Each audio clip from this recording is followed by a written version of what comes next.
You are a thief, a liar, and so many things we can't discuss publicly. Community manager Leanna Rupert alleged on X stepped down and without the giant Sony payout. This has been an interesting one to see, and it kind of came out of nowhere. I've got my screen up here.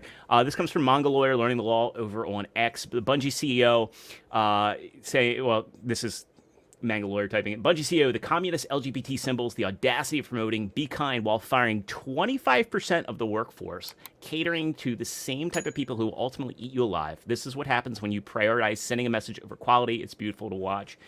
This is Pete Parsons, and Pete is the CEO of Bungie. And it's been sad because even Yahoo Finance took a pot shot here, saying the Bungie CEO seemingly spent over $2.3 million on classic cars after the Sony acquisition. So yeah, the Sony acquisition happened in 2022. It was kind of a big, I think it was, and other people I know, like Lethal Lightning mentioned it being kind of like an FU to Microsoft during the Activision deal, where Sony swooped up Bungie for $3.6 billion. So now Sony owns Destiny, and Destiny's been kind of, you believe it or not, still has kind of been a cash cow for them. So this is a bit surprising, especially since the final shape was well received. It's like, what really was the reasoning for the layoffs? I guess is what I want to know. I know they're kind of giving like PR jargon, but I think there's a lot of speculation. Was this always the plan after the Sony acquisition to just kind of, okay, we've got what we need and now it's time to cut the fat? I haven't really been following this, but Yahoo Finance even calls out the fact that he continued buying cars after mass layoffs at the studio, and they link to that article here. Well, actually, they linked to Kotaku, unfortunately. Yeah. Before you go to this article, though, there is this this one tweet about his cars. I can't remember where it was. Was it Yahoo who tweeted out, or where was that tweet about the cars? Because I saw an image of it. I can't even remember where it was. Darn it. Where'd it go? Oh, I'll continue. Yeah. This was Bungie's statement, and this is one of the most vacuous things that I've ever read as far as PR, because it really doesn't. Now look, to kind of get to it, they at least did give these people a decent severance with healthcare and everything, but it's still shitty. And at least they're not doing it around the holidays, though it could be argued it is shitty to do this right before a lot of these people probably are parents and have kids that are about to go back to school. So this kind of leaves them in an odd predicament. But let's read the first few paragraphs here, saying, and this was yesterday, written by Pete Parsons, the CEO. It says, this morning I'm sharing with all of you some of the most difficult changes we've had to make as a studio. Due to the rising cost of development and industry shifts, as well as enduring economic conditions, it has become clear that we need to make substantial changes to our cost structure and focus development efforts entirely on Destiny and Marathon. This means, beginning today, 220 of our roles will be eliminated, representing roughly 17% of our studio's workforce, which, again, if you count others, it comes up to close, as Yahoo mentioned, 25%. These actions will affect every level of the company, including most of our executive and senior leader roles. Today is a difficult and painful day, especially for our departing colleagues, all of which made important and valuable contributions to Bungie. Our goal is to support them with the utmost care and respect. For everyone affected by this job reduction, we'll be offering a generous exit package, including severance, bonus, and health coverage. I realize this is hard news, especially following all the success we've seen from the final shape, but we've navigated the broader economic realities over the last year, and after exhausting all other mitigation options, this has become a necessary decision to refocus our studio and our business with more realistic goals and viable financials. But it doesn't go into, again, it says that first we're deepening our integration with Sony Interactive Entertainment, working to integrate 155 of our roles, roughly 12%, into SIE over the next few quarters. But it doesn't give any roadmap or any real reason. Now, if you recall with Concord, they had Bungie help with that. And, and again, I know it's been argued that, perhaps this was always the plan, to cut the fat just to get Destiny and to get, the key people. But yeah, I don't know. This just all seems very weird. I know also too, is this perhaps recognition that teams have become far more bloated?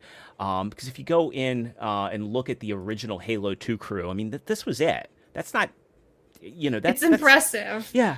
Halo 2 is one of the most beloved and well received Western games of our lifetime. And, here, this whole team is less than what they just cut the fat of. And as I mentioned earlier in the show, I was playing Halo 2 just this week, an over 20-year-old game. And it certainly didn't have the staff. Is this more or less these companies realizing that the future of game development doesn't require hyper bloated staffing? It does suck for these people because no one deserves to lose their job. Especially when the company's touting their success and saying, "Hey, we just had the final shape and it was well received, and we're a $1 billion company, but we're laying off 17% of our internal staff and more." I just want to point out, like I said before we went live, there's a woman sitting on the helmet. Yeah. And I love that because everyone screams, "There's no women in video games." And there's literally a chick right there who worked on Halo 2. And she's at the very front of the photo sitting on a helmet. Just point that out. But I found the tweet I was talking about with the cars for Pete buying the cars. So I just want to share this real fast. And this comes from Del Walker on Twitter. And he says, "Supporting your CEO's spending habits so they can buy rare automobiles every 60 days before being laid off is very 2024 energy, to be honest." And if you remember famously, Nintendo, when they had the 3DS and the Wii U failures, the people at the top took a cut to their salaries in order to make sure that the workers, the people that actually were the cogs, the lifeblood of their industry, could remain in their positions and still continue to produce games. And it's sad that and again, I am a capitalist. I believe in capitalism. I don't like cronyism. I think that this kind of behavior deserves to fail. I don't like seeing the workers suffer, but it's unfortunate that when you had Nintendo having that success, they learned from their failures, they course corrected, the people at the top made sacrifices so the company could thrive. We got the Switch as a result. The Switch has been fantastic. It's been my favorite Nintendo system since the SNES. And it's had a really good lineup, and I wonder sometimes too if like Iwata and the others had just said, "Nah, we're gonna keep our money, and we're not gonna make cuts," and they laid off a lot of creative staffers. Would Nintendo be in the position it's in today? And it's I think this chat there. Japan has dignity. It's ethics and dignity and being responsible, and just seeing that Pete was buying vehicles as his employees were suffering. He doesn't care about the company. He's not a gamer. He doesn't have passion. We need people in the industry that have passion. And you look at that original Halo team from Halo 2 and the team before it, when they were small groups of gamers making games for gamers with passion behind it. That's what we need to return to, and that's why I think a lot of people want AA to rise up, because the AAA scene, we're just seeing people that don't care about games. There's no passion. They're like, okay, we see a cash cow, we see these boxes we have to check off to appease our investors, and at the end of the day, that's why the game design really in the AAA scene, in my opinion, has not changed much in the past 20 years, and why something like Halo 2 still feels fresh in 2024, because it's like, well, they found their formula and they stuck with it. Eric, any thoughts on that? Yeah, this just goes to show like how far the AAA gaming scene has fallen in the last 20 years. I'm just thinking back at like the mid 2000s and how many AAA games we were getting across all the consoles and the PC and stuff. Mm-hmm. We were getting multiple releases a month that were just knocking it out of the park. And nowadays you're hoping to get maybe one that's actually worth your money a year. When you're like, you were trying to decide, okay, which game do I want this to spend my money on? Nowadays it's like, well, I might spend, and so many people have been in the industry over the last 20 years. What happened? Like Star Wars, for example, the Star Wars games. I remember I had a subscription to Star Wars Gamer, the magazine, because that's how many Star Wars games they were pumping out every year. And nowadays we used to get 3 to 5 like a year. Now we get one every 3 to 5 years. Oh, it's insane if you think about it with the EA license and how many exclusive, just the exclusive license they had and how many games they actually produce. I mean, I'm glad we got Elden Ring and games like that, but they're far and few between. The Baldur's Gate, and then now and then we get them. But it reminds me of the movie industry as well, and just entertainment in large, where we just have these. You were kind of talking about the size of the team versus like Halo, and I think it's similar with just production in general. There's a lot of different reasons for that, but the overall issue I'm seeing is that there's just so much wasteful spending, just too many cooks in the kitchen. It's less authenticity. It feels like it's just. Sorry, go ahead. I was gonna say, did you all see Godzilla -1? I didn't. I heard a lot about it though. Yeah. Why? Yeah. What about it? That movie was made for roughly, I think, $13 million. It won Best Special Effects. It had a very small team. They were very sensible with their budget, and it wound up being one of the best looking and best produced and made. And it also was, there's a lot of passion in it. All the actors, even subtitled, even not knowing the Japanese language, there was emotion there that conveyed. And it just kind of goes to show you that I think the problem with not only the film industry but the gaming industry is that they're trying to throw money at things and think that they're going to get, it's like that old saying, like you can put 100 monkeys in front of typewriters and eventually they'll produce Shakespeare. That's the mentality that a lot of people have, is like, I could throw $100 million at something and I'll get gold. We'll turn 100 million into $1 billion. And it just hasn't been happening for these studios because they just have been losing the people that have passion. Yep. Rings of Power is a good example of that. You cannot buy that elusive thing that we see. It's the first Star Wars, the first 3 Star Wars, vastly smaller budgets, technology, and they've been trying to recapture that ever since. Yeah. Ghostbusters.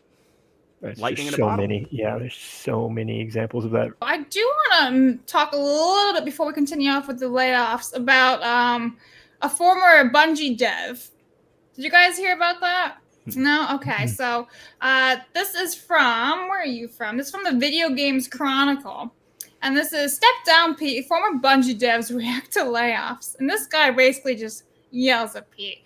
So it says, on Wednesday, a Destiny developer announced his plans to lay off 220 staff, roughly 70% studio, we know. But following the news, several Bungie employees took to social media to voice their anger at the decision. A large amount of the backlash was directed at Bungie boss Pete Parsons. You are a thief, a liar, and so many things we can't discuss publicly, community manager Leanna Rupert alleged on X. Step down and without the giant Sony payout. This isn't on Sony. This is squarely on the failure of leadership, plain and simple. Griffin Bennett, former Destiny community manager, added, Pete is a joke. So, lots of people hate this guy. It's amazing.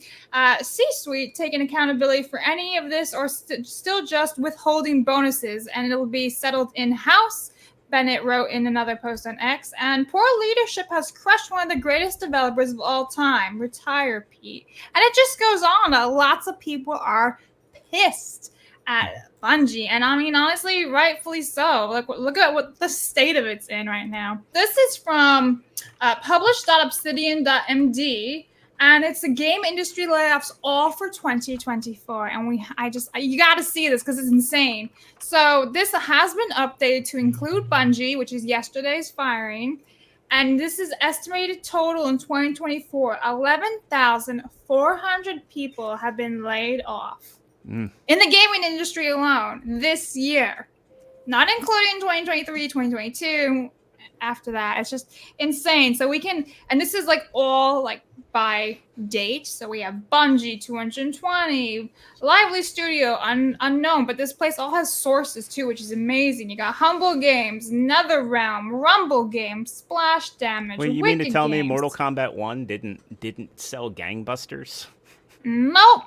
It's insane. People weren't on board with $10, $12 seasonal fatalities, and that Combat Pack 2 isn't enticing people to. Yeah. Major hiring spree in 2019, 2020. Exactly.